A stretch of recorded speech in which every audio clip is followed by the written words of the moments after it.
Hello everyone, welcome to ओकुल में आप सभी का स्वागत है। तो देखिए, ये संडे स्पेशल सीरीज में एक वीडियो और जो है वो आप लोगों की डिमांड पे यहाँ पर आ रहा है। That is on complete strategy for UPSC CSE. जी हाँ, यूपीएससी सिविल सर्विसेज के लिए एक कंप्लीट स्ट्रेटजी का वीडियो यहाँ पर है। और कुछ आप में से ही कुछ लोगों ने हमसे रिक्वेस्ट की थी कि इस तरीके का एक वीडियो बनाया जाए जिसमें ये पता लगे कि सिविल सर्विसेज एग्ज़ाम की अगर कोई तैयारी करना चाह रहा है तो वो किस तरीके से स्टार्ट करे, किस तरीके से उसकी पूरी स्ट्रेटेजी रहनी चाहिए। तो इन्हीं सब बातों को यहाँ पर कवर करके ये वीडियो आप लोगों के सामने लाया गया है। ठीक है, तो देखिए इस वीडियो में हम लोग क्या क्या जानेंगे, ये जानना ज़रूरी है। इस वीडियो को देख के आपको ये पता लगेगा कि व्हेन टू स्टार्ट, कि इस एग्ज़ाम की अगर आप तैयारी करना चाहते हैं तो कब आप स्टार्ट कर सकते हैं। ठीक है, कि आप स्कूल में हैं तब स्टार्ट कर सकते हैं, आप ग्रेजुएशन के दौरान अपने स्टार्ट कर सकते हैं, या फिर आप जब ग्रेजुएशन कंप्लीट कर चुके हैं उसके बाद स्टार्ट कर सकते हैं, वो हम जानेंगे। इसके बाद हम ये जानेंगे कि what all is needed to start करने के लिए हमें किन सब चीज़ों की आवश्यकता है। ठीक है, इसके बाद हम जानेंगे हाउ टू स्टार्ट, किस तरीके से स्टार्ट किया जाए। फिर एक आइडियल टाइमलाइन ऑफ प्रिपरेशन क्या होनी चाहिए, कि कब से पढ़ना स्टार्ट करें, किस सब्जेक्ट के साथ, किस टॉपिक के साथ स्टार्ट करें, क्या स्ट्रेटेजी रहनी चाहिए, वो सब कुछ। और इसके बाद लास्ट में हम बात करेंगे कुछ कॉमन मिस्टेक्स टू अवॉइड, कुछ कॉमन मिस्टेक्स, कुछ कॉमन गलतियां हैं जिनको अवॉइड करना है और जिनको अवॉइड करने से आपके एग्जाम क्लियर करने के चांसेस जो है वो बढ़ जाएंगे। ठीक है, तो चलिए स्टार्ट करेंगे अपने पहले पॉइंट से, that is when to start. तो अगर अभी तक आप लोगों ने चैनल सब्सक्राइब नहीं किया है तो प्लीज़ जल्दी से सब्सक्राइब कर लीजिए, बेल आइकन प्रेस कर लीजिए सो दैट कि वीडियोस के नोटिफिकेशंस मिस ना हो। यहाँ पर इस प्लेटफॉर्म पर, इस चैनल पर बहुत सारे कोर्सेज जो हैं वो यूपीएससी के लिए चल रहे हैं, यूपीएससी, पीसीएस, एसएससी एग्जाम्स को लेकर। और बाकी इस तरीके के जो जनरल वीडियोस होते हैं वो आप लोगों की डिमांड पर यहाँ पर संडे के दिन आते हैं। ठीक है, तो चलिए सबसे पहले आगे बढ़ने से पहले हम लोग बात कर लेते हैं कि यूपीएससी जो सिविल सर्विसेज एग्जाम होता है इसका एक जनरल स्ट्रक्चर या पैटर्न क्या है। ठीक है, अगर वैसे आप लोग अगर इस एग्जाम की तैयारी करना चाह रहे हैं या कर रहे हैं तो आप लोगों को ये चीज़ पता होंगी, लेकिन फिर भी थोड़ा सा बताना मेरा जो एक फ़र्ज़ है। देखिए, यूपीएससी सीएसई का जो एग्ज़ाम होता है वो 3 स्टेजेस में होता है।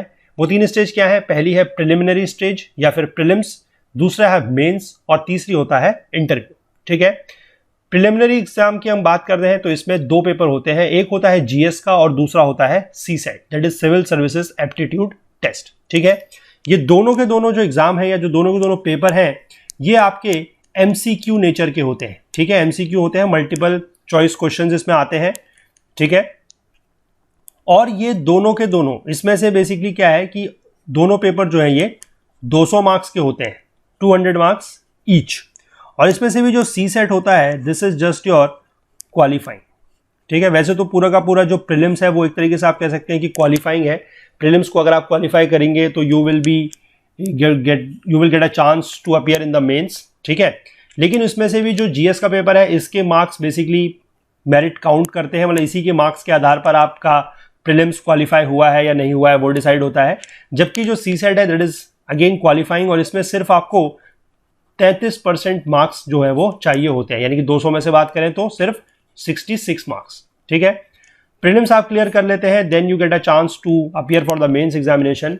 मेंस में जो पेपर होते हैं वो देखिए, सबसे पहला पेपर मेंस में है दैट इज योर लैंग्वेज, एक पेपर होता है इंग्लिश का। ये दोनों पेपर ऐसे हैं जो आपके क्वालिफाइंग नेचर के हैं फिर से। ठीक है, they both are again your qualifying nature, और ये दोनों पेपर होते हैं 300 मार्क्स ईच। ठीक है, 300 ईच। इंग्लिश का पेपर कंपलसरी है। लैंग्वेज का पेपर जो है उसमें से आप जो हमारे 8th schedule of the Indian constitution में जो 22 लैंग्वेज दी गई है उनमें से कोई भी एक लैंग्वेज आप सेलेक्ट कर सकते हैं। इंग्लिश का पेपर जो है वो कंपलसरी होगा। ठीक है, इसके बाद जो पेपर हैं, जो सारे के सारे पेपर होते हैं जो मेंस, मतलब जिनका बेसिकली मेरिट लिस्ट में जो जिनके मार्क्स जुड़ते हैं वो कौन कौन से हैं देखिए। एक होता है ऐसे, 4 पेपर होते हैं आपके जीएस के, that is GS1, GS2, GS3, GS4, और 2 पेपर होते हैं आपके ऑप्शनल सब्जेक्ट के, जो आप ऑप्शनल सेलेक्ट करते हैं उसके होते हैं 2 paper, that is optional 1 and optional 2। ठीक है, ये कुल मिला के जो ये 7 पेपर हैं ये होते हैं आपके 250 मार्क्स ईच। ठीक है, टोटल बनता है इनका 1750, और प्लस यहाँ पर अगर आप मेंस क्वालिफाई करते हैं तो then you get a chance to appear for interview. Interview आपका होता है 275 मार्क्स का, जो फाइनल आपका टोटल मार्क्स होते हैं दैट इज योर 2025 मार्क्स का ये पूरा का पूरा पेपर होता है।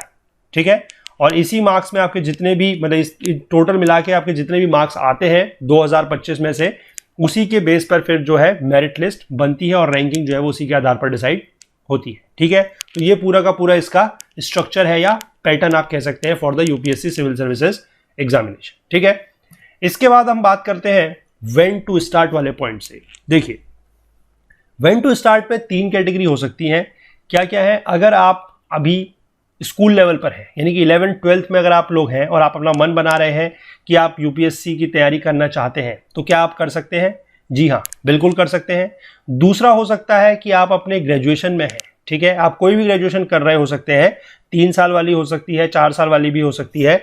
उसमें आप अपने प्री फाइनल ईयर में है या फिर फाइनल ईयर में है। ठीक है, या फिर आप कहें कि सेकंड लास्ट ईयर में है या फिर लास्ट ईयर में है, तब अगर आप मन बना रहे हैं यूपीएससी की तैयारी करने का तो आप बिल्कुल कर सकते हैं। इसके बाद तीसरा हो सकता है कि आपकी ग्रेजुएशन जो है वो कंप्लीट हो चुकी है, आप उसके बाद अगर तैयारी करना चाहते हैं तो भी आप बिल्कुल कर सकते हैं। ठीक है, तो ये 3 स्टेजेस हैं।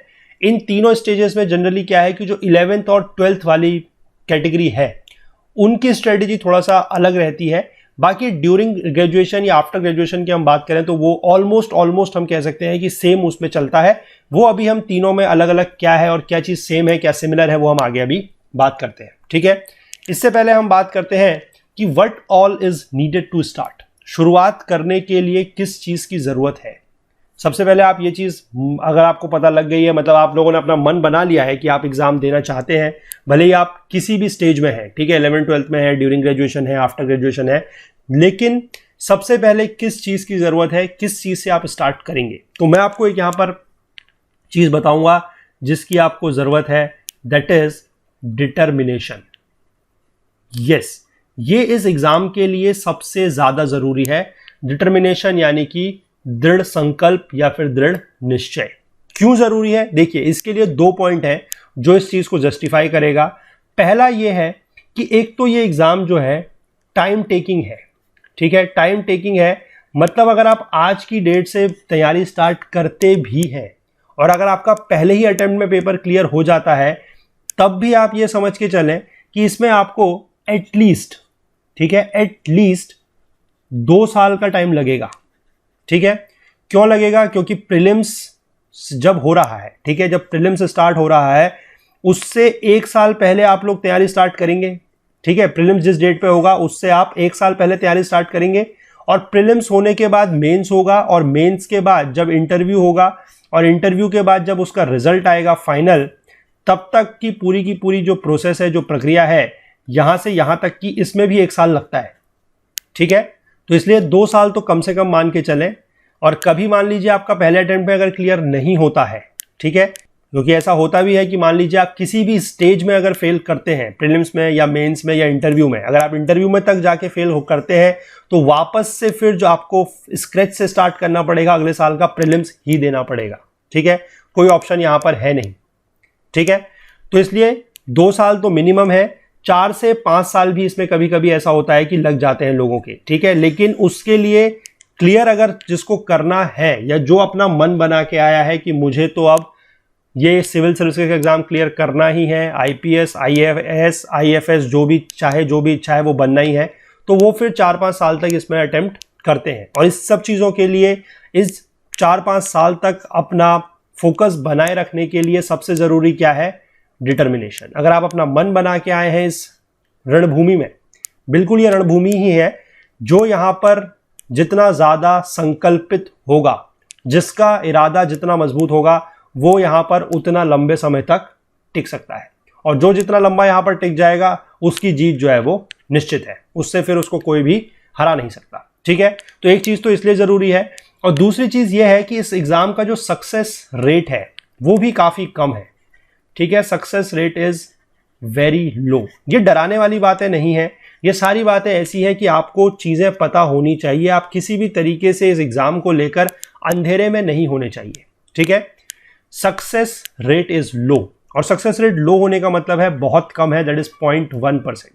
क्योंकि आपको पता है कि 10 लाख लोग इसमें हर साल पेपर का फॉर्म भरते हैं, हालांकि लगभग 5 लाख के आसपास ही अपीयर होते हैं, और उसमें से जो फाइनल लिस्ट में जिनका नाम होता है वो होते हैं सिर्फ 1000। ठीक है, सिर्फ 1000। तो आप समझ सकते हैं 10 लाख में से 1000, और उसमें से भी अगर आपको IAS बनना है या आपका टारगेट IPS है तो फिर ये रैंकिंग जो 1000 है वो और कम हो जाएगी 100, 200, 250 के आसपास मैक्सिमम। इससे ज़्यादा में फिर ये IAS और IPS की रैंकिंग जो है वो आपको जो कैडर है वो नहीं मिलता है। ठीक है, ये आप समझ गए। तो इसलिए डिटर्मिनेशन की यहाँ पर बहुत ज़्यादा ज़रूरत है। तो अगर आप इस एग्ज़ाम में आने का सोच रहे हैं, इसकी प्रिपरेशन करने का सोच रहे हैं, तो बिल्कुल मन अपना पक्का कर लीजिए कि टाइम लगेगा ही लगेगा। और दूसरी चीज़ ये है कि अगर आपका मन पक्का है तो आप ये भी डिसाइड करके चलिएगा कि अगर 2 साल में नहीं होता है तो 3 साल 4 साल में मैं इसको क्लियर तो करूंगा या करूंगी ज़रूर, लेकिन टाइम भले ही कितना भी लगे। ठीक है, तो उसके लिए डिटर्मिनेशन होना जो है वो बहुत ज़्यादा ज़रूरी है। जस्ट अपने मैं कहूँगा कि अपना जो यूथ है, अपना जो यूथफुल टाइम है आपकी लाइफ का, उसके साथ एक्सपेरिमेंट करने के लिए इस फील्ड में मत आइए। ठीक है, क्योंकि बहुत सारे लोगों का ऐसा होता है कि वो मतलब किसी के प्रेशर में आके, भले ही हो सकता है कि घर वालों के प्रेशर में आके या फिर अपने किसी दोस्त के प्रेशर में आके या किसी के भी प्रेशर में आके इस फील्ड में आ जाता है, और 2-3 साल अपने यहाँ पर लगाने के बाद उसको ये समझ में आता है कि I was not a UPSC material, मतलब कि मैं इस चीज़ के लिए नहीं बना था या नहीं बनी थी, और 2-3 साल अपना यहाँ पर बर्बाद करने के बाद फिर उनको काफ़ी ज़्यादा सेटबैक जो है वो मिलता है। तो सबसे पहली चीज़ जो ज़रूरी है वो डिटर्मिनेशन है। और डिटर्मिनेशन कब आएगा? जब ये फैसला कि UPSC का एग्ज़ाम देना है, इसको क्लियर करना है, IAS, IPS, IFS या जो भी है वो बनना है, सिविल सर्वेंट बनना है, वो फैसला जब आपका अपना होगा। तो सबसे पहली चीज़ यहाँ पर यह है कि फैसला आपका अपना हो तभी आप इस फील्ड में आए। ठीक है, किसी के भी दबाव में आकर इस फील्ड में आप लोग ना कूदें, अदरवाइज ये चीज़ जो है काफ़ी भारी पड़ सकती है।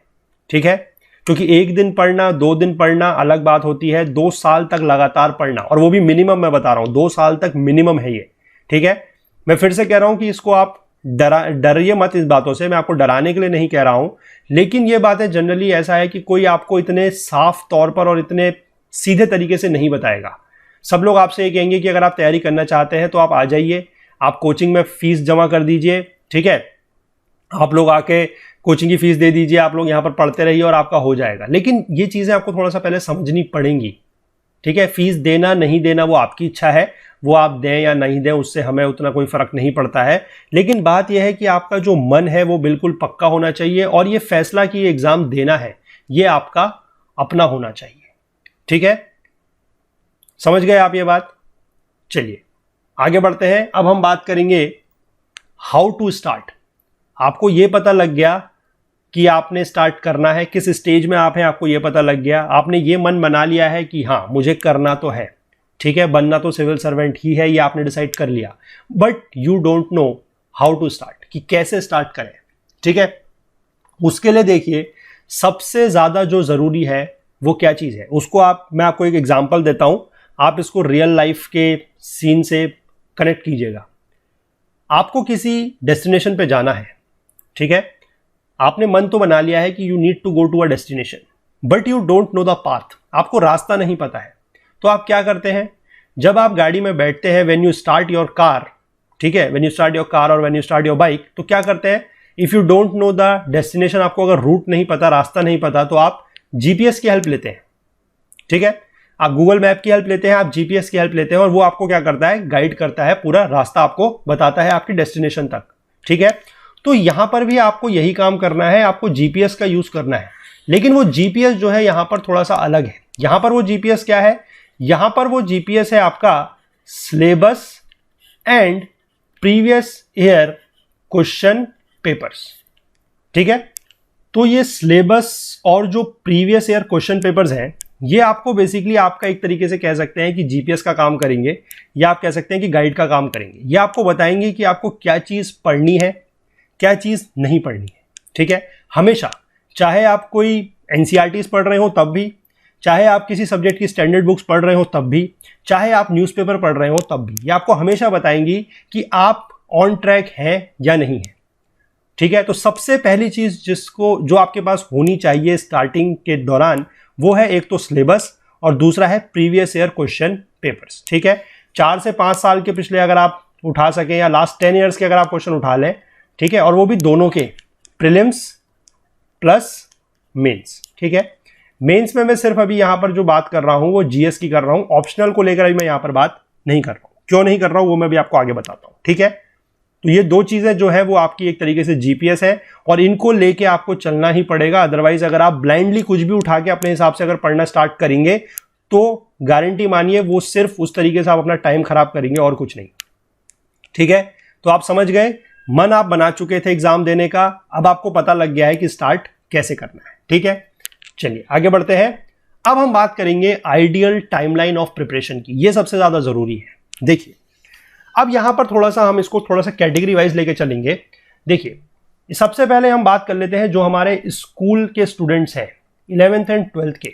ठीक है, देखिए उनके पास आप ये मान के चलिए कि इस एग्जाम में प्रिपेयर होने से पहले, अगर वो 11th में है या 12th में है, तो एटलीस्ट उनके पास 4 से 5 साल है जब वो इस एग्जाम में पहली बार प्रिपेयर होंगे या अपना पहला अटेम्प्ट देंगे। ठीक है, क्योंकि अगर वो 12th में है तो इसके बाद 3 साल की ग्रेजुएशन तो मिनिमम होगी। ठीक है, और 3 साल वहां हो गए, 1 साल ये हो गया तो 4 साल। अगर वो 11th में है तो फिर 5 साल, तो मिनिमम 4 से 5 साल उनके पास होंगे। तो अभी जब वो 11th और 12th में है तो वो लोग क्या करें मैं आपको बताऊं। सबसे पहले आप जो एनसीईआरटीज हैं, ठीक है, जो एनसीईआरटीज हैं उनको पढ़ें अच्छे से, क्योंकि अभी आपको पता है कि अगर आप 11th में है या 12th में है तो अभी आपको सबसे पहला जो चीज है जो आपको एग्जाम क्लियर करना है वो क्या है, that is your 12th boards. आपको सबसे पहले ये एग्जाम क्लियर करना है। ठीक है, इसको भी आपको ध्यान देना पड़ेगा, बिल्कुल निगलेक्ट नहीं कर सकते। ठीक, तो सबसे पहले आप लोग क्या करेंगे कि एनसीईआरटीज पढ़ेंगे। अब सवाल ये पैदा होता है कि एनसीईआरटीज कौन सी पढ़ेंगे।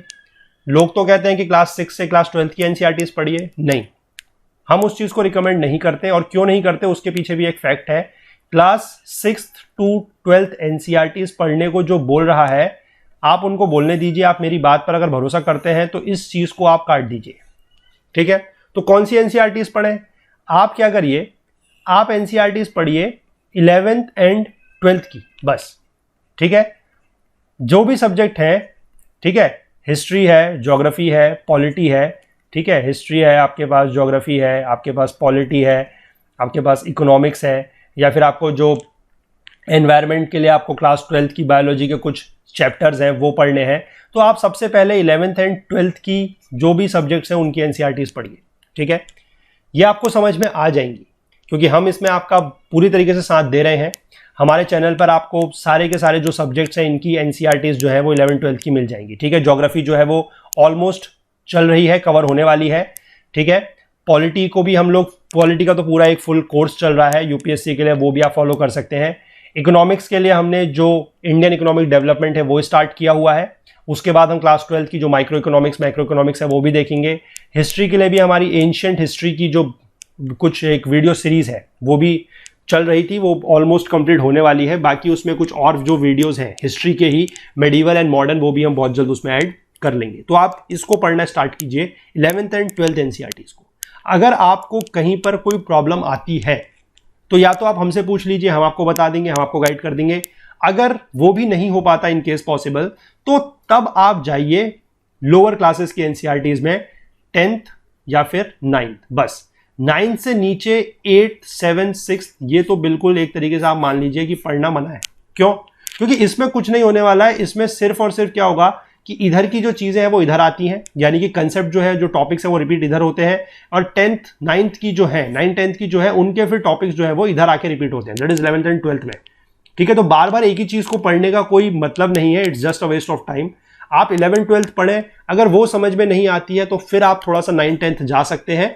ठीक है, लेकिन 6th 7th 8th में आपको बिल्कुल भी नहीं जाना है। ठीक है, यह बात आप समझ गए आई होप। तो ये सबसे पहली बात हो गई जो हमारे 11th 12th के स्टूडेंट्स हैं उनके लिए, क्योंकि उनके पास अभी टाइम है। ठीक है, तो वो एनसीईआरटीज पे पहले पूरी तरीके से फोकस करें और ये मान के चलें कि जब तक वो अपने ग्रेजुएशन में पहुंच रहे हैं, या जब से हम बात करेंगे कि ग्रेजुएशन वाले लोग या आफ्टर ग्रेजुएशन वाले लोगों की जब से तैयारी स्टार्ट हो रही है, तब तक ये मान के चलेंगे कि एनसीईआरटीज उनकी पूरी तरीके से कवर हो चुकी है। और कवर होने का मतलब ये नहीं है कि आपने सिर्फ इसकी रीडिंग ली है, ठीक है, कि बोर्ड्स एग्जाम के लिए आपने रीडिंग ली है, उस तरीके से नहीं। आपको एनसीईआरटीज बिल्कुल अच्छे से वर्ड टू वर्ड समझ में आनी चाहिए, उसके नोट्स भी जो है वो आपके बने हुए होने चाहिए। ठीक है, तो एक्सप्लेनेशन भी पूरा समझ में आना चाहिए कि क्या क्या लिखा गया है, क्योंकि एनसीईआरटीज को मैं आपको बता दूं कि कुछ कुछ सब्जेक्ट्स ऐसे हैं जैसे कि ज्योग्राफी है, ठीक है, पॉलिटी है, और पॉलिटी तो खैर नहीं, ज्योग्राफी और हिस्ट्री है, स्पेशली ये दो सब्जेक्ट ऐसे हैं जिनकी आपको वर्ड टू वर्ड एनसीईआरटी जो है 11th और 12th की समझ में आनी चाहिए। ठीक है, आप देख रहे हैं हमारे चैनल पे ज्योग्राफी को हम बिल्कुल वर्ड टू वर्ड कवर कर रहे हैं 11th और 12th की चारों बुक्स, ठीक है, जिसमें से 2 ऑलमोस्ट कवर हो चुकी हैं और बाकी 2 भी जो है वो चल रही हैं। अगर आप देखना चाहें तो वो जाके देख सकते हैं। ठीक है, तो 11th 12th वालों के लिए यही है कि जब तक वो ग्रेजुएशन में आते हैं तब तक एनसीईआरटीज को बिल्कुल पूरी तरीके से कवर कर लें, और अगर वो इससे एक स्टेप आगे जाना चाहते हैं, वैसे एडवाइजेबल नहीं है, ठीक है, क्योंकि बहुत ज्यादा जल्दी करके उनको कुछ हासिल होने वाला नहीं है, 4 से 5 साल के बाद ही वो पेपर दे सकते हैं, लेकिन फिर भी अगर वो एक स्टेप अहेड जाना चाहें तो वो ये कर सकते हैं कि न्यूज़पेपर पढ़ने की थोड़ा सा आदत डाल सकते हैं। बस न्यूज़पेपर से भी आपको नोट्स नहीं बनाने हैं, क्योंकि अगर आप आज की डेट की बात करें, आप 2020 में अगर आप क्लास 12th में भी हैं तो आप पेपर कम से कम कब देंगे? आज से 3 साल बाद, मतलब 2023 या 2024 से पहले तो आप पेपर देंगे नहीं। तो आज अगर आप अखबार पढ़ रहे हैं और उसके नोट्स बनाएंगे तो वो आपके 4 साल बाद या 3 साल बाद काम नहीं आने वाले हैं। ठीक है, लेकिन पढ़ने से क्या होगा, अगर आप पढ़ने की थोड़ा सा आदत डालेंगे तो आपको ये पता लगेगा कि न्यूज़पेपर किस तरीके से पढ़ना है, ठीक है, क्या चीज पढ़नी है, क्या चीज स्किप करनी है, वो आप थोड़ा सा आदत डाल सकते हैं, लेकिन ज्यादा टाइम उसमें आपको वेस्ट नहीं करना है। ठीक है, ये आप समझ गए। चलिए अब हम बात करते हैं अपने जो ग्रेजुएशन वाले लोग हैं उनके, और जो आफ्टर ग्रेजुएशन वाले हैं उनकी। ठीक है, चलिए तो देखिए, अब जो ग्रेजुएशन वाले हैं, यानी कि जो फाइनल ईयर ऑफ ग्रेजुएशन या pre final year of graduation में हैं, ठीक है, फाइनल ईयर या फिर प्री फाइनल ईयर, ठीक है, यानी कि सेकेंड लास्ट ईयर कह सकते हैं, final year, pre final year, और या फिर जो आफ्टर ग्रेजुएशन वाले हैं उनके लिए ऑलमोस्ट आप कह सकते हैं कि दोनों के लिए जो स्ट्रेटेजी है या जो टाइमलाइन है वो ऑलमोस्ट सेम रहेगी। ठीक है, इसमें देखिए आप क्या समझेंगे, जून के महीने में प्रीलिम्स होता है, ठीक है, इस साल नहीं हुआ है due to this unavoidable circumstances, तो लेकिन हर साल ऐसा नहीं होगा, जून में पेपर होगा, जैसे मान लीजिए अगले साल 2021 में जून में पेपर होता है। ठीक है, और अभी आप जब अगला महीने में जून आएगा, जस्ट आने वाला है, नेक्स्ट वीक से कह सकते हैं, जून 2020, तो वहां से आप क्या करेंगे कि अपनी प्रिपरेशन स्टार्ट करेंगे। ठीक है, जून 2020 से जून 2021 की आपकी टाइमलाइन जो है वो रहेगी पूरी की पूरी प्रीलिम्स के लिए। ठीक है, इसके बाद आप बात कर लेंगे तो अक्टूबर में आपका, अक्टूबर 2020-21 में आपका मेंस होगा। ठीक है, यहां पर आपका मेंस होगा, और इसके बाद आपका जनवरी या फरवरी में जनरली 2022 में आपका इंटरव्यू होगा। ठीक है, तो ये इसकी जनरल टाइमलाइन रहेगी। अब इसमें आपको क्या करना है, देखिए मैं यहां पर इस टाइमलाइन को डिवाइड करूंगा, जून 2020 से लेकर 4 महीने, 3 से 4 महीने, यानी कि मैं कहूंगा इसको अगस्त से सितंबर 2020, इसमें आपको क्या करना है, जिन लोगों ने अभी तक तैयारी स्टार्ट नहीं की है ये उनके भी काम आएगी। सबसे पहले आप यहां पर एनसीईआरटीज कवर कीजिए। ठीक है, बाकी दुनिया में क्या चल रहा है आपको उससे मतलब नहीं है, आप सबसे पहले एनसीईआरटीज कवर करेंगे क्योंकि वो मस्ट है। ठीक है, और एनसीईआरटीज के लिए फिर वही बात, कौन सी करनी है, 11th एंड 12th की, इससे ज्यादा पीछे जाना है, कब जाना है, जब आपको ये चीजों में नहीं समझ में आ रहा है। 11th और 12th की पहले कवर करनी है 4 महीनों में।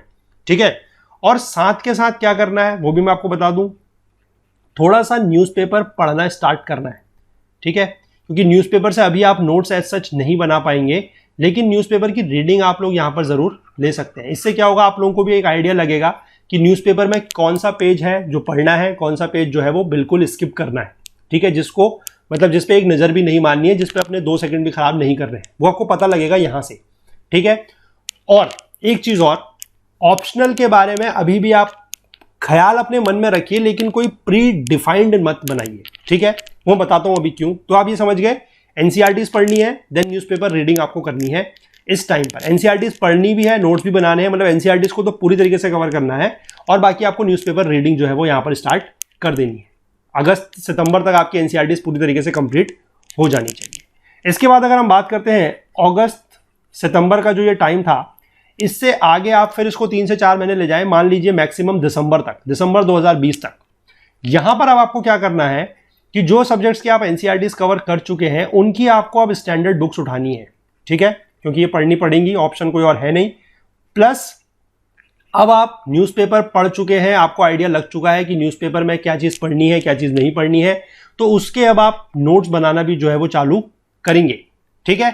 और प्लस ऑप्शनल भी अब आपको यहां से प्रिपेयर करना है, ठीक है। स्टैंडर्ड बुक्स क्या होती हैं, कौन सी होती हैं, हर सब्जेक्ट्स की जो बुक सोर्सेज है, जो बुक लिस्ट है, उसके लिए अलग से एक वीडियो बनाया जाएगा। अगर आप लोगों को जरूरत है तो प्लीज कमेंट सेक्शन में जरूर बताइएगा, जल्द से जल्द वो वीडियो बनाया जाएगा। दूसरी बात है कि न्यूज़पेपर में नोट्स बनाने हैं और वो किस तरीके से बनाने हैं, वो आपको फिर कौन सी चीज गाइड करेगी, जो मैंने आपको बताया था जीपीएस क्या है, आपका सिलेबस और प्रीवियस ईयर क्वेश्चन पेपर्स। वहां से आपको देख के आइडिया लगेगा कि न्यूज़पेपर से आपको नोट्स किस तरीके से बनाने हैं, कि कौन सी न्यूज है जिसको कवर करना है और कितने डेप्थ तक करना है, ठीक है, वो आपको वहां से पता लगेगा। तो इसीलिए मैं बोल रहा हूं कि कोई भी टॉपिक है, चाहे वो एनसीईआरटीज का है, चाहे वो स्टैंडर्ड बुक्स का है, चाहे वो न्यूज़पेपर का है, आपको क्या कवर करना है क्या नहीं करना है, कितने डेप्थ में करना है, ये आपको सिर्फ और सिर्फ बता सकता है आपका GPS, that is your syllabus and previous year question papers, ठीक है। इसलिए वो आपका इस पूरी की पूरी जर्नी में, पूरे के पूरे प्रिपरेशन फेज में वो सबसे बड़ा साथी है। कोई और आपका साथ दे या नहीं दे, वो आपका साथ जरूर देगा और वो आपको कभी भी गलत डायरेक्शन की तरफ नहीं मोड़ सकता है। तो इसलिए उसके साथ दोस्ती बना के बिल्कुल रखनी है, that is with the syllabus and previous year question papers, ठीक है। ये तो आप समझ गए। इसके बाद अगर हम बात कर लेते हैं ऑप्शनल की, तो ऑप्शनल अब आप कैसे डिसाइड करेंगे। देखिए, ऑप्शनल को लेकर यहां पर क्या है कि मार्केट में बहुत ज्यादा आप कह सकते हैं कि भ्रांतियां हैं, ठीक है। लोगों के मन में बड़े मतलब अलग अलग तरीके के विचार हैं, पर ऑप्शनल के लिए जो मैं आपको सजेस्ट करूंगा वो सबसे बढ़िया ये है कि आप जब एनसीईआरटीज पढ़ रहे हैं, ठीक है, तो एनसीईआरटीज पढ़ने के टाइम पर ऐसा हो सकता है कि आप जो 3-4 सब्जेक्ट की एनसीईआरटीज पढ़ रहे हैं उनमें से कोई सब्जेक्ट ऐसा हो जिस पर आपका इंटरेस्ट डेवलप हो, ठीक है, आप उसको ऑप्शनल के तौर पर ले सकते हैं। या फिर अगर आपका जो ग्रेजुएशन का कोई सब्जेक्ट था, अगर आपको वहां से कोई इंटरेस्टेड सब्जेक्ट लगता है तो वो भी आप ऑप्शनल पे चूज कर सकते हैं, ठीक है। आपका मान लीजिए ग्रेजुएशन के दौरान मेडिकल था, या फिर इंजीनियरिंग में कोई सब्जेक्ट था, या फिर कोई लॉ में कोई सब्जेक्ट था, तो जो भी सब्जेक्ट था वहां पर आप उसको ले सकते हैं। या फिर आप इन 4 सब्जेक्ट को पढ़ने के बाद भी जिस पर आपका इंटरेस्ट आ रहा है वो आप ले सकते हैं। लेकिन मेजर पॉइंट जो है, जो मैं आपको समझाना चाह रहा हूं इस पूरी बात में, वो ये है कि ऑप्शनल को आप सिर्फ और सिर्फ इंटरेस्ट बेस पे लेंगे। क्यों? इसलिए क्योंकि ऑप्शनल के लिए आपको काफी पढ़ना होता है। अगर आपका कोई ऐसा सब्जेक्ट आप चूज करते हैं जिसमें आपका मन नहीं है पढ़ने का या इंटरेस्ट नहीं है, तो आप उसको ज्यादा नहीं पढ़ पाएंगे, ठीक है। ये चीज ध्यान रखनी है। ऑप्शनल को छांटते वक्त ये चीजों को ना देखें कि कौन सा सब्जेक्ट का सिलेबस कितना है, ज्यादा बड़ा सिलेबस है तो नहीं लेते हैं, छोटा सिलेबस है तो ले लेते हैं, या फिर मार्क्स कैसे आते हैं। क्योंकि लोगों को मैंने ये भी देखा है कि लोग ऑप्शनल छांटने से पहले उस सब्जेक्ट में कितने मार्क्स आए थे पिछले 5 सालों में या पिछले 10 सालों में, उसका भी वो लोग रिसर्च करते हैं, ठीक है, और 2-4 दिन वो इसी में वेस्ट कर देते हैं। तो ये मत कीजिए, क्योंकि इससे कोई फर्क नहीं पड़ता है। आपको अगर लास्ट ईयर का एग्जांपल पता होगा तो मैथ्स एज एन ऑप्शनल लेके भी बंदे ने टॉप किया है, ठीक है। जो टॉपर है इस साल के, उन्होंने मैथ्स को लेके ही टॉप किया है, ठीक है। तो ऐसा नहीं है, डिपेंड करता है कि आपका सब्जेक्ट पे कितनी कमांड है, आपको कितना इंटरेस्ट है, उसके बेसिस पर आप ऑप्शनल अपना सेलेक्ट कीजिए। Optional should always based upon your interest होना चाहिए, ना कि बेस्ड अपॉन अदर फैक्टर्स, जैसे कि स्कोरिंग कितना है या सिलेबस कितना बड़ा है, उन सब के आधार पर नहीं, ठीक है। अब आप ये समझ गए कि आपको दिसंबर तक क्या कर लेना है, ठीक है। आपको स्टैंडर्ड बुक्स पढ़ लेनी है, देन आपको जो नोट्स, न्यूज़पेपर के नोट्स बनाने हैं वो भी कर लेने हैं, और प्लस ऑप्शनल भी आपको कवर कर लेना है, ठीक है। इसके बाद अब जो आगे का टाइम आएगा that will be after December के बाद जब जनवरी आएगा तब आप क्या करेंगे। देखिए, जनवरी से लेकर, मतलब जनवरी 2021 में अब आप पहुंच चुके हैं, यहां से लेकर अगर हम बात करते हैं मार्च 2021 की, तब आप यहां पर क्या करेंगे। अब आपको यहां पर जो 2-3 काम करने हैं, वो एक तो आपको करना है कि आपको ये सब्जेक्ट उठाना है, ठीक है। ध्यान रखिएगा GS 4 का सब्जेक्ट है, 250 मार्क्स इसके भी हैं, इसको आप नेग्लेक्ट नहीं कर सकते। प्लस एक सब्जेक्ट आप यहां पर लेंगे दैट इज ऐसे, ये भी 250 मार्क्स का है, ठीक है, बहुत इंपॉर्टेंट है। प्लस आंसर राइटिंग, अगर अभी तक आप आंसर राइटिंग नहीं कर रहे हैं, ठीक है, तो अब आपको यहां पर वो स्टार्ट करनी ही पड़ेगी, कोई और ऑप्शन है नहीं। अगर आप कर रहे थे अपने, जब आप ये पीछे ऑप्शनल पढ़ रहे थे या जब आप GS पढ़ रहे थे स्टैंडर्ड बुक्स वगैरह से, तो आप वहां पर अगर आंसर राइटिंग कर रहे थे, ठीक है, तो बहुत अच्छी बात है। अगर नहीं भी कर रहे थे तो अब आपको यहां पर आके, यानी कि जनवरी से जो मार्च वाला फेज है यहाँ पर करनी ही पड़ेगी और कोई ऑप्शन है नहीं, ठीक है। तो यहाँ पर आपको एथिक्स पढ़नी है, ऐसे पढ़ना है और आंसर राइटिंग पढ़नी है। लेकिन इंपॉर्टेंट चीज़ें ये भी है कि जो आप पीछे से अपनी ये चीज़ें पढ़ते आए हैं, that is your standard books है जो जीएस के लिए या फिर जो ऑप्शनल है, उसको भी पूरी तरीके से निगलेक्ट नहीं कर सकते। थोड़ा बहुत टाइम ड्यूरेशन आप उसका मैनेज करिएगा, थोड़ा काम मतलब कम कीजिएगा ड्यूरेशन, लेकिन रिवीजन के तौर पर उसको करते रहना है, छोड़ नहीं सकते, ठीक है। इसके बाद हम बात करेंगे इसके आगे के फेज की, यानी कि मार्च के बाद अप्रैल, और आपके पास अब सिर्फ 2 महीने बचे हैं, that is your April and May, क्योंकि जून में आपका पेपर हो जाना है, ठीक है। तो अप्रैल 21 और मई 21, ठीक है। अब इसमें आपको क्या करना पड़ेगा कि 100% आपका फोकस आना पड़ेगा वापस से प्रीलिम्स के ऊपर, ठीक है, क्योंकि और कोई ऑप्शन नहीं है। 100% फोकस आप करेंगे अब प्रीलिम्स के ऊपर, ठीक है। और यहां पर आप क्या करेंगे कि अब आंसर राइटिंग आप नहीं कर सकते, ऐसे वगैरह आप नहीं लिखेंगे, एथिक्स वगैरह आप नहीं पढ़ेंगे, प्रीलिम्स के ऊपर आप फोकस करेंगे और जो आपने पुराने चीजें पढ़ी हैं उनको आप रिवाइज करेंगे, ठीक है। और मेन जो चीज यहां पर है that is your test series. कोई भी ऑनलाइन ऑफलाइन टेस्ट सीरीज जो है वो यहां पर अब आपको देनी ही पड़ेगी, ठीक है, क्योंकि इससे क्या होगा कि आपको पता लगेगा कि आपकी तैयारी कैसी है। और चीजों को लेकर एक चीज यहां पर और भी है, मैंने यहां पर लिखा है रिवीजन। तो इसका मतलब साफ है कि कोई नया सब्जेक्ट या नया टॉपिक उठा के यहां पर आपको नहीं पढ़ना है, ठीक है, क्योंकि 2 महीने में अगर आप कोई नया सब्जेक्ट या नया टॉपिक उठाएंगे, कोई नई बुक उठाएंगे, तो फिर वहां पर प्रॉब्लम क्रिएट हो जाएगी, जो आपका रिवीजन वाला पार्ट है वो भी रह जाएगा, ठीक है। आपने भले ही ज़्यादा नहीं पढ़ा है कोई बात नहीं, लेकिन आप उसी को बार बार रिवाइज करें और उसी के बेस पर आप टेस्ट सीरीज देते रहें, सो दैट कि आपको वहां से पता लगते रहे कि जो चीज़ें आपने पढ़ी हैं आप उनको अप्लाई कर पा रहे हैं या नहीं कर पा रहे हैं, ठीक है। सिर्फ पढ़ना काफ़ी नहीं है, बल्कि उसको एग्जाम में अप्लाई करना, क्वेश्चंस में अप्लाई करना जो है वो ज़्यादा ज़रूरी है, ठीक है। तो ये हो गई आपकी जो टाइमलाइन है टिल योर प्रीलिम्स, ठीक है। इसके बाद अगर हम बात कर लेते हैं प्रीलिम्स के आगे, तो बहुत ज़्यादा डिटेल में अभी हम उसकी बात नहीं करेंगे, लेकिन फिर भी थोड़ा सा एक जनरल आइडिया आप लोगों को दे देते हैं कि क्या होगा। प्रीलिम्स अगर जो लोग क्लियर कर लेते, मतलब प्रीलिम्स का एग्जाम देते हैं, तो प्रीलिम्स का एग्जाम देने के बाद जब जून 2021 में प्रीलिम्स होगा, ठीक है, तो उसके बाद आप जून 2021 है, ठीक है, 21 मतलब डेट मत समझिएगा इसको, 2021, ठीक है।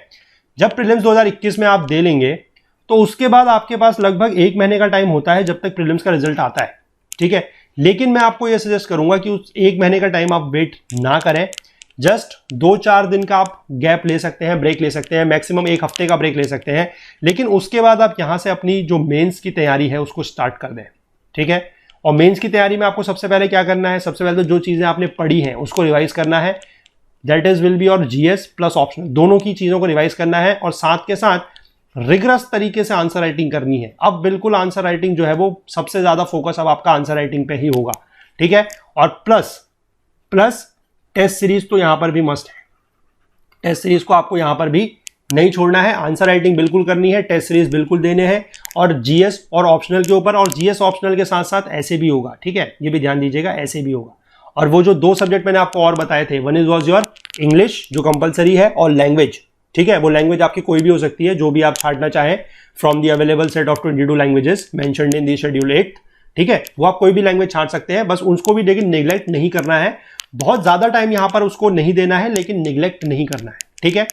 इसके बाद ऑलमोस्ट अगर हम बात कर लें कि अक्टूबर के आसपास जब आपका मेंस हो जाता है, ठीक है, तो this will go for June till October, जब तक आपका मेंस नहीं होता है तब तक। इसके बाद जब आपका अक्टूबर 2021 की अगर हम बात कर रहे हैं, यहां पर अगर मेंस क्लियर होता है, मतलब मेंस का एग्जाम आप दे लेते हैं, क्लियर होता है या नहीं होता दैट विल, वो तो जब 1 महीने बाद रिजल्ट आएगा उसमें पता लगेगा। इसके बाद आपको क्या तैयारी शुरू करनी है, दैट इज योर इंटरव्यू। और इंटरव्यू की तैयारी बेसिकली क्या है कि interview is a personality test, ये आपको पता है, यूपीएससी ने भी ये चीज मेंशन की है, उसने इंटरव्यू नहीं लिखा है, that is your personality test. Personality test में बेसिकली आपकी जो चीजें चेक होती हैं that is your depending upon your personality, यानी कि आपकी क्या कहते हैं डिसीजन मेकिंग कैसी है, ठीक है, आप डिसीजन मेकिंग पावर कैसा है, आपका ओपिनियन बिल्डिंग कैसी है किसी भी पॉइंट को लेकर, किसी भी टॉपिक को लेकर, तो वो सारी चीजें यहां पर चेक होती हैं। इसके लिए आपके पास जो चीजें हैं, मतलब जिस चीजों की आप तैयारी कर सकते हैं, थोड़ा बहुत ये चीजें जो आप पहले पढ़ते आए हैं उनको बहुत ज्यादा नहीं पढ़ना है एज सच, ठीक है, क्योंकि वो चीजें यहां पर अब नहीं पूछी जाएंगी, क्योंकि आप इतने सारे पेपर जो है क्लियर करके आए हैं, आप प्रीलिम्स क्लियर करके आए हैं, आप मेंस क्लियर करके आए हैं, तो इन जो सब्जेक्ट्स को आपने पढ़ा है वहां पर जिनका आपने पेपर दिया है, तो उनकी नॉलेज तो आपको होगी, ठीक है, ये तो यूपीएससी भी समझता है कि इन चीज़ों की नॉलेज आपको होगी, तो वो वापस से आपसे इंटरव्यू में वो सवाल नहीं पूछे जाएंगे। ठीक है, जो सवाल आपसे पूछे जाएंगे that will be based upon some current scenarios. ठीक है, कि करंट सिनेरियो से लेकर जो सवाल है वो पूछे जाएंगे। जैसे मान लीजिए अगर आज की डेट में मैं बात करूं, अगर आज की डेट में प्रीलिम्स होता है तो जो कोविड-19 चल रहा है उससे लेकर आपसे सवाल पूछे जाएंगे कि imagine you are a DM of some district और आपके राज्य में, मतलब आपके जो जिला है वहां पर कोविड के केसेस बहुत ज्यादा बढ़ रहे हैं। ठीक है, despite of all the precautionary major जो लिए जा रहे हैं, फिर भी केसेस जो है वो समहाउ किसी तरीके से बहुत ज्यादा बढ़ रहे हैं। लोग वहां पर जो गाइडेंस है, जो नॉर्म्स है, उसको फॉलो नहीं कर रहे हैं। तो how will you act in that situation? आप किस तरीके से वहां पर एक्ट करोगे? आप किस तरीके से जो अपने सबॉर्डिनेट्स हैं उनको डायरेक्ट करोगे कि यहां पर क्या किया जाए और जो केसेस हैं उनको कंट्रोल में किया जाए? तो इस तरीके के सवाल बेसिकली वहां पर आपसे पूछे जाते हैं स्पॉन्टेनियस, और वहां पर आपका सिचुएशन को आप कितना समझ सकते हो, कितना उसको लेकर आप अपना डिसीजन दे सकते हो, आपकी क्या ओपिनियन है, वो सारी चीजें वहां पर चेक की जाती हैं। तो बेसिकली इनके लिए क्या है कि पर्सनैलिटी टेस्ट के लिए जो सबसे मेजर चीज है दैट इज योर, आपको न्यूज़पेपर जरूर पढ़ना है। ठीक है, न्यूज़पेपर इसलिए पढ़ना जरूरी है क्योंकि ताकि आपको बेसिकली क्या हो कि जो भी मुद्दा चल रहा है, जो भी इश्यूज चल रहे हैं करंट में, उनकी बिल्कुल अच्छे से नॉलेज हो और न्यूज़पेपर पढ़ के आप अपना ओपिनियन जो है किसी भी चीज को लेकर वो बिल्ड कर सके। ठीक है, तो न्यूज़पेपर जरूर पढ़ना है, और अगर यहां पर हो सके तो आप एटलीस्ट 2 न्यूज़पेपर पढ़ सकते हैं। ठीक है, क्योंकि अब आपको कोई जीएस वगैरह का सब्जेक्ट तो पढ़ना नहीं है, आप 2 न्यूज़पेपर पढ़ से चीजों के जो ओपिनियन है उसको बिल्ड कर सकते हैं। ठीक है, और साथ ही साथ जो आपके मॉक इंटरव्यूज होते हैं, ठीक है, मॉक इंटरव्यूज वो भी आप यहां पर दें, क्योंकि इससे भी आपको पता लगता है कि आपकी जो चीजें हैं, यानी कि आप जिस तरीके से अपने आप को प्रेजेंट कर रहे हैं, ठीक है, आपकी जो बॉडी लैंग्वेज है, वो सारी चीजें किस तरीके से हैं, वो भी आपको यहां पर इस मॉक इंटरव्यूज के थ्रू बताई जाएंगी। ठीक है, तो आप यहां पर इन चीजों को कर सकते हैं और इससे आपका क्या है कि पर्सनैलिटी टेस्ट की तैयारी आपकी हो जाएगी। और वंस आपका पर्सनैलिटी टेस्ट हो जाता है तो फिर आपको कुछ नहीं करना है, फिर आपको सिर्फ बैठ के रिजल्ट का इंतजार करना है। और अगर सब कुछ सही रहता है, सारी चीजें well according to the plan चलती हैं, ठीक है, और थोड़ा सा आप कह सकते हैं कि किस्मत का साथ रहता है, ऊपर वाले का आशीर्वाद रहता है, तो आपका एग्जाम जो है वो जरूर क्लियर हो जाएगा और फाइनल मेरिट लिस्ट में आपका नाम जो है वो जरूर रहेगा। लेकिन एक चीज का ध्यान रखिएगा कि लोग कहते हैं कि किस्मत के भरोसे सब कुछ होता है, लेकिन ऐसा बिल्कुल भी नहीं है। 90-10 का रेशियो है। ठीक है, 90% आपकी मेहनत है और 10% सिर्फ जो है वो किस्मत है। किस्मत का इतना रोल होता है, मानते हैं, लेकिन 90% आपकी मेहनत है और 10% सिर्फ किस्मत का रोल है। तो कभी भी अगर आप फेल होते हैं या सक्सीड होते हैं तो किस्मत के ऊपर दोष मत दिया कीजिए। ठीक है, किस्मत का रोल सिर्फ 10% है, कहीं पर भी आप देखें तो 90% जो है वो आपकी अपनी मेहनत है। ठीक है, इसके बाद ये आप चीजें समझ गए। अब जो एक हमें लास्ट बात यहां पर करनी है वो है कॉमन मिस्टेक्स टू अवॉइड, क्योंकि ये सबसे बड़ा पॉइंट है कि क्या करें ये तो आपको पता है, पर क्या ना करें ये जानना बहुत जरूरी है। ठीक है, तो इसमें सबसे पहली चीज जो है, जो मेजर है, मैं वो आपको बता दूं। सबसे पहली चीज तो ये है कि आपको मल्टीपल गाइडेंस नहीं लेनी है। मल्टीपल गाइडेंस का मतलब है कि आप आज किसी का वीडियो देख रहे हैं, अगर हम ऑनलाइन की बात करें, परसों आप किसी का वीडियो देख रहे हैं, किसी टॉपर की स्ट्रेटेजी आप सुन रहे हैं, उसका आप स्टडी प्लान देख रहे हैं, फिर आप उसको मतलब इंप्लीमेंट करने की कोशिश कर रहे हैं। 2-3 दिन आपने करा, फिर अब आपसे नहीं हुआ, आपको लगा कि यार ये काम नहीं कर रहा है, देन यू चेंज, फिर आप किसी और का देखते हैं। तो ये चीज़ नहीं करनी है। ये काम आप शुरुआत में करें। अगर आपको टाइम चाहिए, जब आप एग्जाम के प्रिपरेशन के बारे में सोच रहे हैं, मन बना रहे हैं, आप शुरुआती हफ्ते 10 दिन का टाइम ले लें। जितने टॉपर्स की आपको वीडियो देखनी है, स्ट्रेटेजी वाली वीडियो देखनी है, जो भी देखनी है आप देख लें, कोई दिक्कत नहीं है। लेकिन उसके बेसिस पर एक आप अपना स्ट्रेटेजी, एक अपना प्लान बना लें। और वंस आपने अपना प्लान बना लिया, उसके बाद फिर आपको उस पर स्टिक रहना है। आप उसी पे थोड़ा बहुत जो भी चेंज है वो कर सकते हैं, लेकिन फिर आपको किसी और की स्ट्रेटेजी को बार बार देख के और इंप्लीमेंट करना नहीं है। तो मल्टीपल गाइडेंस मैं कहूंगा आपको नहीं लेनी है, वेदर इट्स थ्रू ऑनलाइन और ऑफलाइन। ऑफलाइन भी अगर आप किसी के संपर्क में हैं, किसी से आप गाइडेंस ले रहे हैं, तो मल्टीपल गाइडेंस नहीं लेनी है। आप किसी 1 या 2% से गाइडेंस ले सकते हैं which have the experience in this field. ठीक है, तो उनसे गाइडेंस लीजिए, ज्यादा से गाइडेंस जो है वो बिल्कुल नहीं लेनी है। इसके बाद जो इंपॉर्टेंट चीज एक और है वो ये है, दैट इज मल्टीपल सोर्सेज। किसी भी सब्जेक्ट के लिए, किसी भी टॉपिक के लिए मल्टीपल सोर्सेज को यूज नहीं करना है। ठीक है, मार्केट में आपको पता है कि हर दिन हर सब्जेक्ट का, हर टॉपिक का कुछ ना कुछ नया मटेरियल मिलेगा। ठीक है, अगर आप दिल्ली जैसी जगह की बात करें, जहां पर दिल्ली में भी जो 2-3 जगह हैं, जैसे मुखर्जी नगर है, राजेंद्र नगर है, यहां पर आपको पता है कि कोचिंग सेंटर्स का हब है।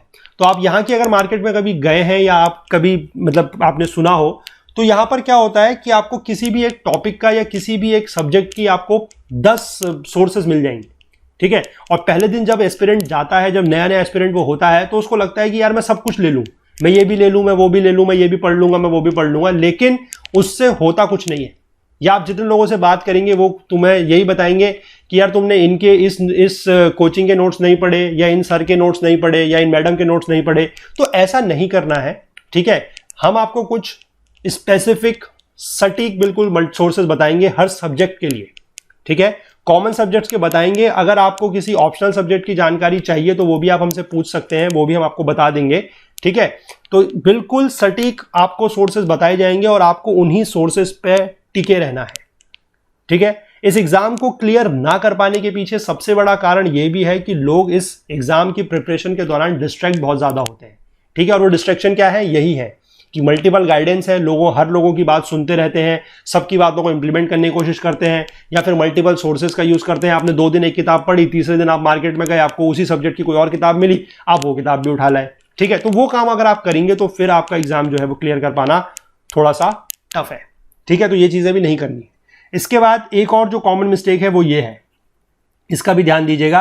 अगर आप आंसर राइटिंग को निग्लेक्ट करते हैं, अगर आपको लगता है कि आप पढ़ ले रहे हैं और एग्जाम में जाके सीधे वहीं पर लिख लेंगे, अगर आप ऐसा करते हैं या आपकी ऐसी अगर सोच है तो थोड़ा सा सतर्क हो जाइए। अगर आप ये सोच के चल रहे हैं कि आपने यहां पर मतलब प्रिपरेशन के दौरान अपने घर में बिल्कुल भी तैयारी के दौरान बिल्कुल भी आंसर नहीं लिखे हैं, आप चीजें पढ़ रहे हैं, बिल्कुल समझ रहे हैं, लेकिन वहां पर जाके आप जो भी 200-250 वर्ड्स का जो भी आंसर है या 1000-1200 वर्ड्स का जो ऐसे लिखना होता है वो आप डायरेक्टली वहां पर जाके लिख लेंगे, तो वो पॉसिबल नहीं है।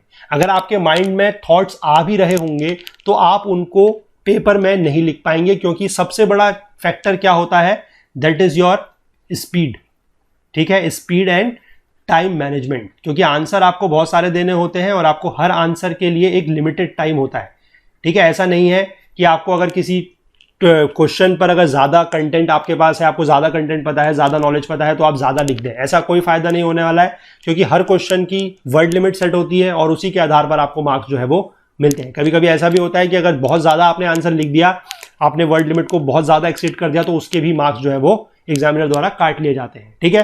तो इसलिए स्पीड और टाइम मैनेजमेंट का ध्यान रखने के लिए, इसको थोड़ा सा इसके हैबिचुअल होने के लिए आंसर राइटिंग जो है वो अपने प्रिपरेशन के दौरान आपको जरूर करनी है, ठीक है। और इसके बाद एक और जो फैक्टर है, that is your choose optional wisely. ये मैंने आपको फिर बता दिया कि ऑप्शनल को लेके भी ये ना करें कि उसको कितना स्कोरिंग है, ठीक है, टॉपर्स के इसमें कितने मार्क्स आए हैं या पिछले सालों का इसमें सक्सेस रेट क्या है, वो सब देख के आप ऑप्शनल को सेलेक्ट नहीं करेंगे। ऑप्शनल सेलेक्ट कैसे करना है ये मैंने आपको बता दिया, that is based upon your interest. आपको अगर कोई अपने ग्रेजुएशन का सब्जेक्ट ऐसा है जिसमें इंटरेस्ट है, जो पढ़ने में अच्छा लगता है, तो वो सेलेक्ट कीजिए। अदरवाइज आप बिल्कुल ओपन माइंड के साथ, जब शुरुआत में आप एनसीईआरटीज पढ़ रहे हैं तो आप हर सब्जेक्ट को अनबायस्ड होकर पढ़िए, ठीक है। उसमें आप देख लीजिए आपको जो सब्जेक्ट पसंद आता है उसको एज एन ऑप्शनल आप सेलेक्ट कर सकते हैं, ठीक है। और ऑप्शनल को सिलेक्ट करना इसलिए भी बहुत ज्यादा इंपॉर्टेंट है क्योंकि मैं आपको बता दूं कि जो जीएस के पेपर है और जो ऐसे का पेपर है, उसमें अगर आप देखेंगे कैंडिडेट्स के मार्क्स, तो वो बहुत ज्यादा वेरी एज सच नहीं करते हैं, मतलब उसमें कोई ड्रास्टिक वेरिएशन नहीं होता है, ठीक है। भले ही अगर कोई टॉपर है या किसी की 100 रैंक है या किसी की 200 रैंक है, तो बहुत ज्यादा वेरिएशन उसमें एज सच नहीं होता है। लेकिन जो मेंस के जो ऑप्शनल है, ऑप्शनल के मार्क्स आपके बिल्कुल एक तरीके से डिसाइडिंग फैक्टर है, और वही आपका सारा का सारा जो खेल है वो बना या बिगाड़ सकते हैं, ठीक है। इसलिए ऑप्शनल को बहुत अच्छे से सेलेक्ट करना है और ऑप्शनल पे जो तैयारी है उसको बहुत ज्यादा करना है, बहुत अच्छे तरीके से करना है, क्योंकि वही आपके एट द एंड काम आएंगे, आपकी रैंक को वो काफी ऊपर ले जा सकते हैं। या थोड़ा सा अगर वहां पर चूक होती है तो बाकी सब कुछ अच्छा करने के बावजूद भी, अगर आपके मान लीजिए टॉपर के कंपैरिजन में आपके जीएस में मार्क्स अच्छे थे, ठीक है, जो जीएस 1 to 4 है वहां पर अच्छे थे, ऐसे में अच्छे थे, लेकिन अगर आपका ऑप्शनल कहीं थोड़ा सा अगर गड़बड़ होता है तो आप फिर लिस्ट में काफी नीचे आ सकते हैं, या अगर ज्यादा ही गड़बड़ हो जाती है तो आप लिस्ट से बाहर भी हो सकते हैं, ठीक है। तो इसलिए ऑप्शनल का रोल जो है वो बहुत ज्यादा है, इसलिए इसको बड़ा अच्छे से छांट के चलिएगा, ठीक है। इसके बाद जो एक और पॉइंट है जो मैं आपको यहां पर बताना चाह रहा हूं, वो ये है कि ग्रुप स्टडी को आप जितना अगर हो सके तो अवॉइड करें, ठीक है। अवॉइड ग्रुप स्टडी, ठीक है, क्योंकि इसमें जनरली कुछ फायदा ऐसा सच होता नहीं है। अगर आप लोग कोई मान लीजिए इस चीज़ के लिए आप ग्रुप स्टडी करते हैं कि आप अपना जो डाउट्स वगैरह है वो क्लियर करते हैं, या आप कभी आंसर राइटिंग करते हैं तो वो आप एक दूसरे को दिखाते हैं, उस के ऊपर आप डिस्कस करते हैं, अगर उसके लिए करते हैं तो ठीक है। लेकिन उसमें भी आपको ध्यान रखना है कि जो आपका ग्रुप हो वो एट मैक्स 3 लोगों का हो, इससे ज़्यादा नहीं, ठीक है। क्योंकि 3 लोगों से ज़्यादा अगर का ग्रुप होगा तो फिर वहाँ पर पढ़ाई नहीं होगी, वहाँ पर गप्पें चलेंगी, ठीक है। ये मैं आपको बता रहा हूँ, बिल्कुल फैक्ट है। 3 लोगों से ज्यादा का ग्रुप बिल्कुल भी ना बनाए, 3 लोगों का ग्रुप एट मैक्स जो है वो सफिशिएंट है पढ़ाई करने के लिए, ठीक है। तो ये भी इंपॉर्टेंट पॉइंट है, इसको ध्यान रखेंगे। इसके बाद जो एक मोस्ट इंपॉर्टेंट पॉइंट है वो ये है कि सोशल मीडिया का जो यूज है, ठीक है, सोशल मीडिया का जो यूज है उसको आपको बिल्कुल लिमिटेड कर देना है, ठीक है। और उसमें से भी जो ऐसे सोशल मीडिया साइट्स हैं जिनमें पढ़ाई की चीजें नहीं होती हैं, जैसे कि आपका फेसबुक है, ठीक है, व्हाट्सएप है, इंस्टाग्राम है, टिकटॉक है, टिंडर है, और भी पता नहीं कुछ ऐसी बहुत सारी वेबसाइट्स वगैरह शायद होती हैं, ऐप्स होते हैं जिनके बारे में आई होप कि आपको मुझसे ज़्यादा पता होगा, ठीक है। शायद आप लोग यूज़ करते भी होंगे इनमें से कुछ।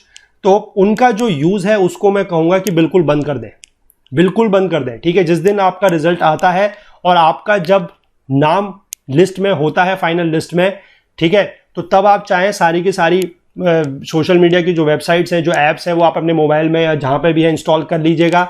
जिसमें आपका लॉगिन नहीं है, जिसमें आपने अकाउंट नहीं भी बनाया हुआ है आज से पहले, आप उसमें भी बना लीजिएगा, कोई दिक्कत नहीं है। लेकिन जिस दौरान आप तैयारी कर रहे हैं उस दौरान सोशल मीडिया से आपको दूर रहना है, रहना ही पड़ेगा, कोई ऑप्शन नहीं है। इसमें मैं आपको एक चीज बताऊं कि टेलीग्राम का आप लोग थोड़ा बहुत यूज कर सकते हैं, क्योंकि टेलीग्राम को एजुकेशन पर्पस के लिए थोड़ा सा ज्यादा यूज किया जाने लगा है। या फिर आप बाकी भी किसी का भी, जैसे मान लीजिए यूट्यूब, तो खैर चलिए ठीक है, यूट्यूब कर सकते हैं, व्हाट्सएप भी कर सकते हैं, लेकिन डिपेंड करता है कि आप उसको कितना कॉन्शियसली यूज कर रहे हैं, ठीक है। जो हमने पिछले हफ्ते एक वीडियो बना के आप लोगों के सामने पेश किया था, that was on time management, उसमें मैंने आपको यही बात बताई थी, आप सुबह से लेकर रात तक कुछ भी काम कर सकते हैं, कोई इशू नहीं है, बट कंडीशन यह है कि आप उस चीज को, उस काम को कितना कॉन्शियस होकर कर रहे हैं। अगर आपको यह पता है कि आपकी कोई भी एक्टिविटी करने के दौरान आपका टाइम यूटिलाइज हो रहा है या टाइम वेस्ट हो रहा है, बस ये डिफरेंस अगर आपको पता है तो फिर आप कोई भी, मैं कहूंगा कि फिर आप कोई भी सोशल मीडिया जो है वो यूज कर सकते हैं, कोई इशू नहीं है। लेकिन ये मैं एक जनरल वर्ड ऑफ कॉशन इसलिए बोल रहा हूं क्योंकि जनरली क्या होता है कि लोग इतना ज्यादा कॉन्शियस नहीं रह पाते हैं, और इन सोशल मीडिया में फिर क्या है कि टाइम जो है वो खराब होता है, ठीक है। कि आप फेसबुक करने अगर बैठे, आपने अपना एक पोस्ट किया, फिर आप अपनी वॉल पे देखते ही चले जाएंगे कि और लोग क्या कर रहे हैं, फिर आपका कुछ उसमें से थॉट्स डेवलप होंगे, ठीक है, कुछ आपको पुरानी यादें आएंगी, कुछ दोस्तों की बातें याद आएंगी, कुछ होगा, तो फिर वहां से क्या होता है कि माइंड थोड़ा सा डिस्ट्रैक्ट आपका होता लाजमी है, ठीक है। तो इसलिए उन चीजों को थोड़ा सा आप, मैं कहूंगा कि ज्यादा टाइम की बात नहीं बताई जा रही है, सिर्फ 2 साल की बात है। 2 साल तक अगर आप इन सब चीजों से दूर रह सकते हैं तो बहुत अच्छी बात है, बिल्कुल रहिए। इसके बाद पूरी जिंदगी आपके पास है, आप जो चाहें, जो सोशल मीडिया चाहें, जहां जाना चाहें, जो खाना चाहें वो कर सकते हैं। लेकिन इन 2 साल के दौरान थोड़ा सा अपना मूवमेंट भी रेस्ट्रिक्टेड रखें, ठीक है, कि बहुत ज्यादा आपको कहीं इधर उधर सोशल गैदरिंग्स में, दोस्तों की पार्टीज में, बर्थडे पार्टीज में, न्यू ईयर पार्टीज में, ये सारी पार्टीज वगैरह 2 साल के लिए आप प्लीज भूल जाएं, ठीक है। अगर हो सकता है तो फैमिली फंक्शंस या फेस्टिवल्स में भी जितना अगर हो सके कम से कम जाए, ठीक है। अगर हो सकता है ना जाए बिना आपका काम चल सकता है तो बहुत अच्छी बात है, ना जाए, क्योंकि हमने ऐसे ऐसे लोगों के एक्सपीरियंस सुने हैं, देखे हैं खुद, कि जो 2-2 साल तक अपने घर नहीं गए, ठीक है, बाहर रहते थे, तैयारी करते थे, 2-2 साल तक अपने घर नहीं गए हैं, और फाइनली जब सक्सेस मिल जाती है, जब आपका सिलेक्शन हो जाता है, तो उसके बाद आप फिर कोई भी फेस्टिवल मना सकते हैं, कहीं भी जा सकते हैं, कोई भी पार्टी कर सकते हैं, कोई रेस्ट्रिक्शंस नहीं है। बट एटलीस्ट जब तक आप इस फेज में हैं, थोड़ा सा चीज़ों को आप कंट्रोल करके रखें, ठीक है। तो यही सारी बातें थी फॉर दिस प्रिपरेशन स्ट्रेटेजी को लेकर। अगर इसमें कोई पॉइंट छूट गया हो, जो हम टच नहीं कर पाए हो, जो यहां पर कवर नहीं हो पाया हो, तो प्लीज उसको थोड़ा सा हाईलाइट कर दीजिएगा नीचे कमेंट सेक्शन में, हम उसके बारे में भी बात कर लेंगे। लेकिन फिलहाल हमारी तरफ से यही था। इसका हमें लगता है कि ये एक बिल्कुल फूल प्रूफ स्ट्रेटेजी है, कोई इसमें कहीं पर कोई किसी चीज को लेकर कोई खामी नहीं है। जो बातें बताई गई हैं बिल्कुल सटीक है, इन पर आप थोड़ा सा अमल करने की कोशिश करें। इन चीज़ों के आधार पर आप अपना शेड्यूल बनाएं, अपना टाइम टेबल बनाएं और पढ़ना जो है वो स्टार्ट कर सकते हैं, ठीक है। नोट्स किस तरीके से बनाएं उसका वीडियो भी हमने लास्ट वीक पब्लिश किया है कि हाउ टू मेक नोट्स, ठीक है। टाइम मैनेजमेंट किस तरीके से करना है एग्जाम प्रिपरेशन के दौरान, वो भी हमने बात की हुई है। और बाकी जो कोर्सेज हमारे प्लेटफॉर्म पर चल रहे हैं, एनसीईआरटी के कोर्सेज हैं, 2 हमारे पास फुल कोर्सेज हैं for your UPSC civil services, that is one on Indian polity and one on Indian economics, ठीक है, इंडियन इकोनॉमी के ऊपर। तो ये सारे के सारे कोर्सेज जो चल रहे हैं आप उनकी हेल्प भी ले सकते हैं। सारे कोर्सेज के जो लिंक है वो नीचे डिस्क्रिप्शन बॉक्स में दिए गए हैं, वहां से जाके आप कोर्सेज को पढ़ सकते हैं और हमारे साथ अपने इस प्रिपरेशन को एंजॉय कर सकते हैं, ठीक है। तो चलिए मिलेंगे अगले हफ्ते फिर से ऐसे ही एक इंपॉर्टेंट टॉपिक के साथ। आप लोग जरूर बताइएगा किसी स्पेसिफिक टॉपिक पर अगर आप वीडियो चाहते हैं तो, अदरवाइज फिर हम कोई अपने एंड से टॉपिक सेलेक्ट करके आप लोगों के लिए जो फायदेमंद होगा उस पर वीडियो आप लोगों के सामने as a Sunday special video आएगा, ठीक है। तब तक अपना बहुत बहुत ध्यान रखिएगा। Thank you, have a nice day, bye bye.